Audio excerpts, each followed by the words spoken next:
إن الحمد لله نحمده ونستعين به ونستهديه ونستغفره وأشهد أن لا إله إلا الله وحده وأشهد أن محمدا عبده ورسوله خير نبي اصطفاه ورحمة للعالمين أرسله ثم أما بعد والله جعل لكم من بيوتكم سكنا وجعل لكم من جلود الأنعام بيوتا تستخفونها يوم ظعنكم ويوم إقامتكم ومن أصوافها وأوبارها وأشعارها أثاثا ومتاعا إلى حين. إن شاء الله عز وجل في هذا اللقاء المبارك سنتكلم عن مفهوم المنزل والسكن في الإسلام، وخصوصا أن كثيرا منا من يعتقد أن معنى المنزل والسكن هو واحد، ولكن عندما تتأمل في التعبير القرآني تجد أن الله عز وجل فرق بين معنى السكن وبين معنى المنزل. Inshallah Azza wa Jal, in the short time that I have today, I will be talking about the definition of house and home according to the Quran. Many people, they believe that the meaning of the home and the meaning of the house is the same.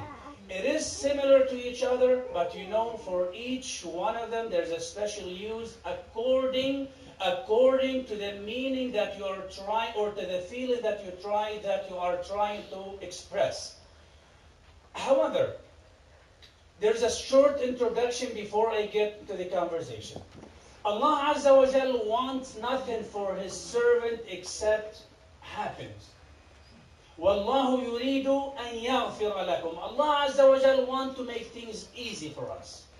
But the problem that most of a human being, they decide to search for that happiness on their own.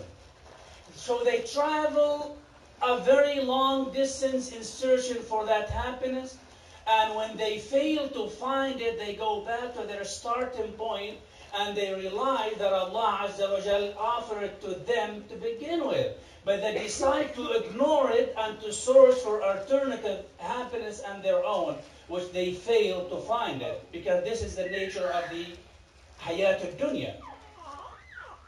الله عز وجل يا عباد الله ما أراد لعباده إلا السعادة، ولكن البشر بطبيعتهم يريدون أن يبحثوا عن هذه السعادة بطريقتهم الخاصة، فيبحروا في البحث عنها إلى أبعد الحدود، حتى إذا ما يئسوا من وجودها رجعوا إلى نقطة البداية فوجدوا أن الله عز وجل قد أعطاهم إياها ودلهم عليها منذ البداية، ولكنهم رفضوا توجيهات الله. The second point of the introduction, that Allah Azza wa Jalla created us each with a special need. We have spiritual needs, we have financial needs, we have emotional needs. You have the need to be loved. Others, they have need to be respected. Some, they have the need to achieve a certain goal. And the time of achieving or fulfilling our needs is limited, it's unknown. It could take us a year or 2 or 3 or lifetime to achieve our goals.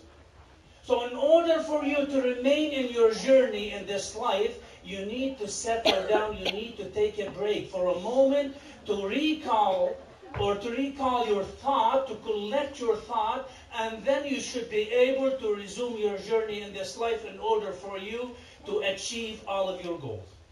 Where do you go? Where do you hide? Where is your comfortable spot where you can sit and collect your thought and regain your strength in order for you to resume your journey in this life? So Allah Azza wa Jal offered us three sources.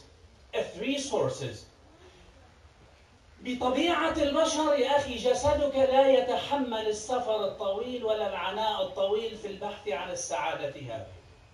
فالإسلام أعطاك حلولا حتى تقف أيها الإنسان عندها وتفكر في أمورك. تفكر تستريح من عناء الدنيا، تستريح من متاعب الدنيا، حتى تنشط لعبادة الله ولإكمال مسيرتك في الحياة. أين تذهب؟ فالله أعطاك ثلاث مراكز يمكن أن تحصل على السعادة فيها: المنزل، الزوجة، والليل. So Allah Azza wa Jal offered us with three sources of happiness where we can feel the most comfortable. First source is the night. Or first source, your home. Second, the night or your wife. And the third, the night. And whenever Allah Azza wa Jal mentioned one of those three sources, always the Quran used the word of sakina, litaskunu. So when Allah Azza wa Jal speaks about our homes, قال والله جعل لكم من بيوتكم. So Allah Azza wa Jal used the two definitions, the bayt and the sakan, min buyutikum sakana. It is Allah Azza wa Jal who has created of your home, of your houses, comfortable spot for you, where you can feel comfortable and safe. Sakan and buyut. Now the amazing thing that Allah Azza wa Jal talked about three different insects in the Quran. Allah Azza wa Jal spoke about the spider, about the bees, and about the ants. But the amazing thing, when Allah Azza wa Jal spoke about the bees, Allah Azza wa Jal قال وَأَوْحَى رَبُّكَ إِلَى النَّحْلِ أَنِ اتَّخِذِي مِنَ الْجِبَالِ مَاذَا؟ بُيُوتًا. Allah Azza wa Jal has inspired the bees to make their hives out of the mountain. So the definition of bayt here is their hives. The house of the bees actually hives. But in the Quran used the word of bayt. When Allah Azza wa Jal talked about the spiders, قال وَإِنَّ أَوْهَنَ الْبُيُوتِ لَبَيْتُ الْعَنْكَبُوتِ. The weakest of foundation of any home are the foundation of the house of the spiders. So Allah Azza wa Jal used again the word of bayt. But when Allah Azza wa Jal spoke about the most weak of the creation, the ant, قالت نملة يا أيها النمل ادخلوا مساكنكم لا إله إلا الله. What's the difference here? Why Allah Azza wa Jal talking about the ant? The ant makes special call to the rest of the ants. Enter your comfortable spot. Enter your home. So actually there is a difference between the house and the home. Allah Azza wa Jal عندما تحدث عن النمل قالت نملة يا أيها النمل ادخلوا مساكنكم. وعندما تكلم عن العنكبوت قال وإن أوهن البيوت لبيت العنكبوت.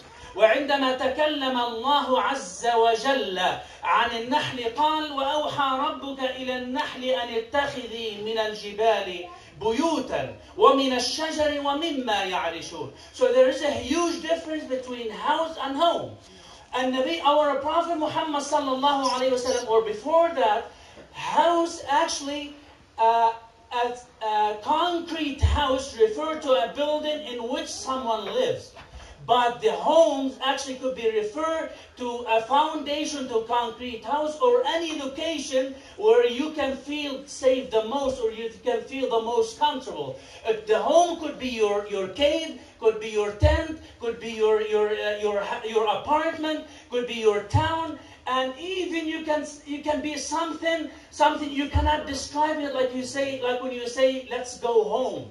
Let's go home. You're not talking about a physical foundation of a house where there are a roof and a pillars are there. You're talking about a comfortable spot in your mind where you can feel comfortable the most. You say, let's go home.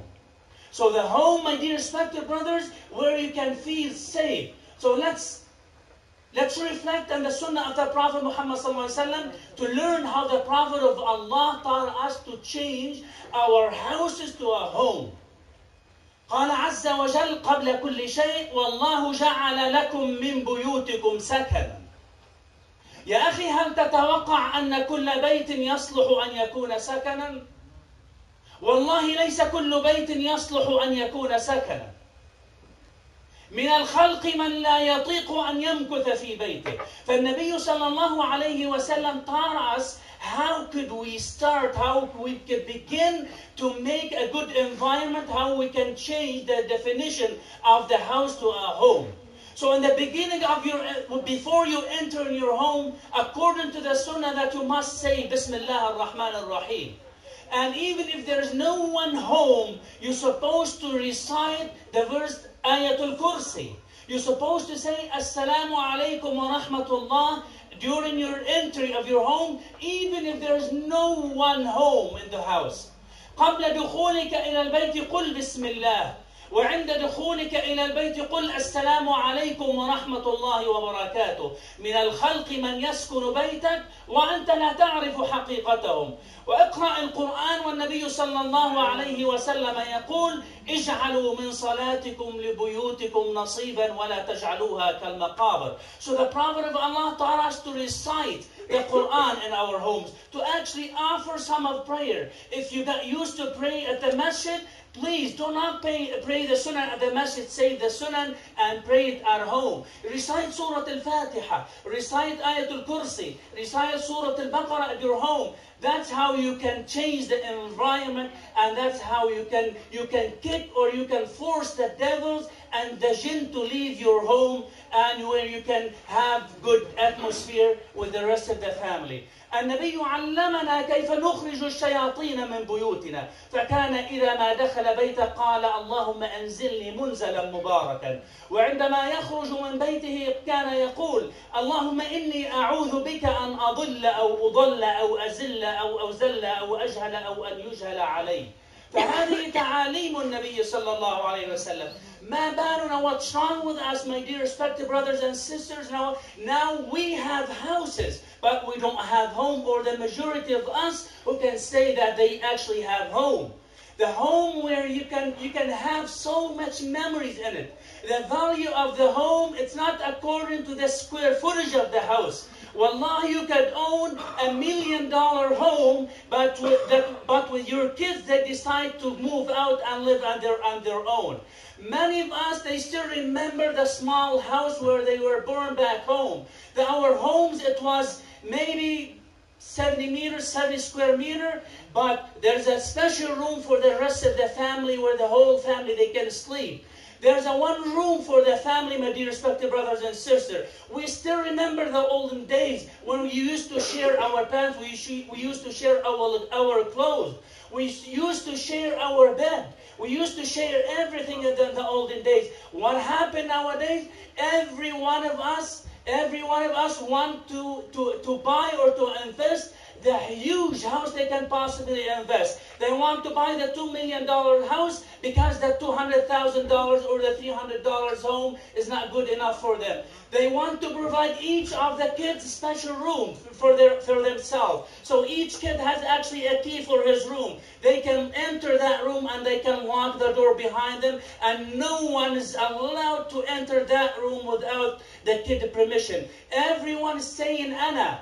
Every kid actually saying myself. There's no connection between the kids no more. There is no connection between the whole family, because every one of the family member looking for his best interest. Looking for his best interest. And we change it. That's how we change it. From a house to a home, my dear respected brothers and sisters. I should be able, when I enter my house, I should be, when I enter any room, I should be able to find so many memories in there. Here's where I raised my kids.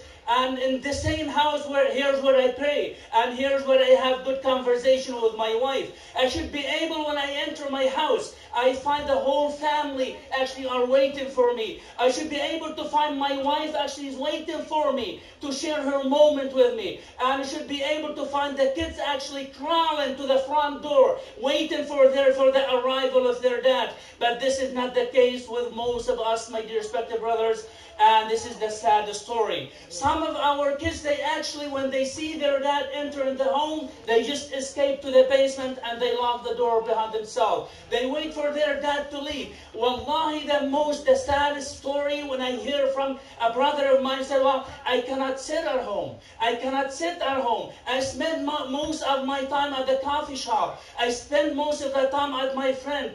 When I enter my house, I just feel there's a beast here want to eat me. I just cannot look at my wife's face. I cannot talk to the kids. I cannot conversate with any one of them. I cannot do any conversation with them. So what's wrong here? We have the $1 million home. Why don't we have the happiness? The problem that we ignore the teaching of the Prophet Muhammad sallallahu alaihi wasallam.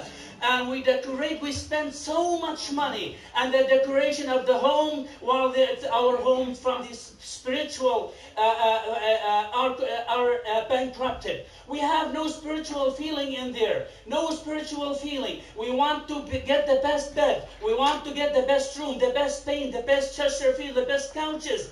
But what about the iman? What about that room that you're supposed to be praying in it with your family? Where the Quran? Is it still collecting the dust on the shelf?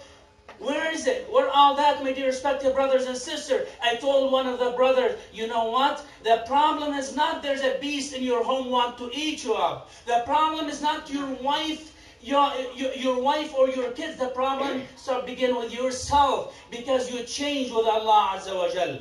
يا عباد الله إن الذي يقول أنا لا أطيق أن أدخل بيتي لأن وحشا سيأكلني فيه فيقضي وقته كله في القهوة ويقضي وقته كله عند أصحابه. يا أخي أولادك أين؟ لا أستطيع أن أتحدث إلى أولادي.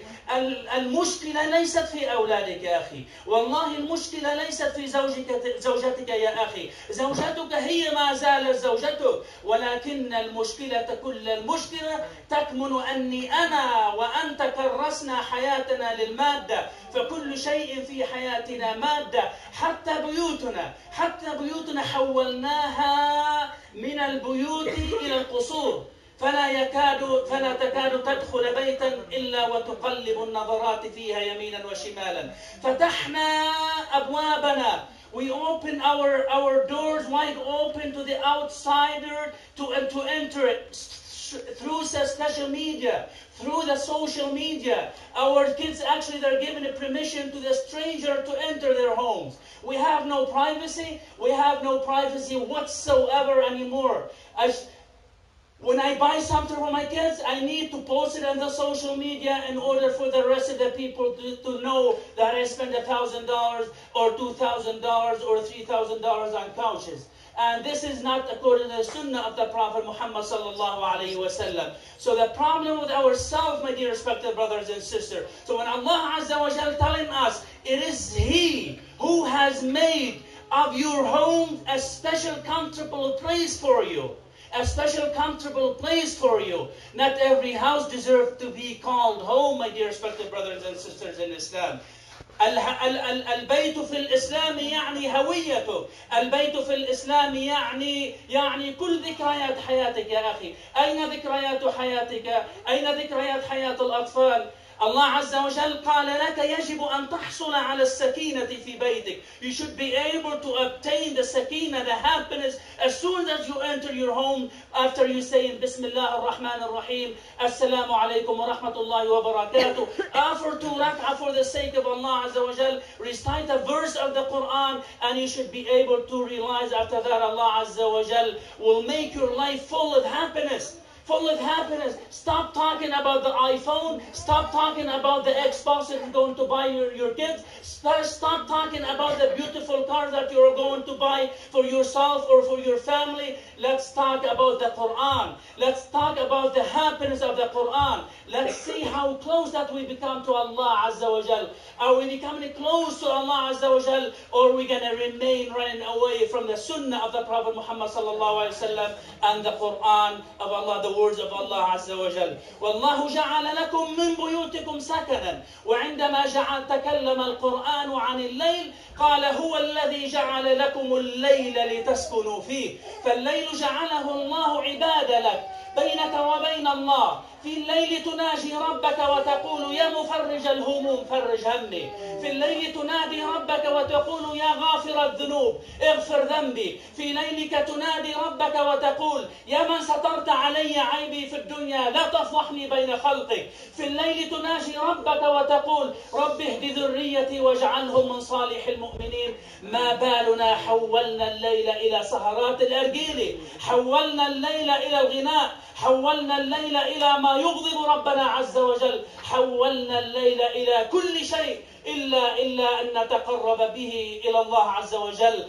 وكان من عمال عمر بن الخطاب أنه كان يتخفى عن الرعية في الليل. فعندما سأله عمر بن الخطاب ما بالك لا تخدم رعيتك ليلا قال يا عمر إن النهار لعمر وإن الليل لرب عمر. فإن الليل لرب عمر. هذا الليل يا عباد الله هو صلة بينك وبين الله، إياك أن تضيعه. ففي كل ليلة ربك ينزل إلى السماء الدنيا وينادي ألا من مستغفر فأغفر له، ألا من سائل فأعطيه، ألا من مستهد فأهديه. فإياك أن تضيع هذه الأوقات المباركة. إن شاء الله next week I will talk about the night and the role of the wife. إن شاء الله. I'm running out of time. أقول هذا القول وأستغفر الله لي ولكم.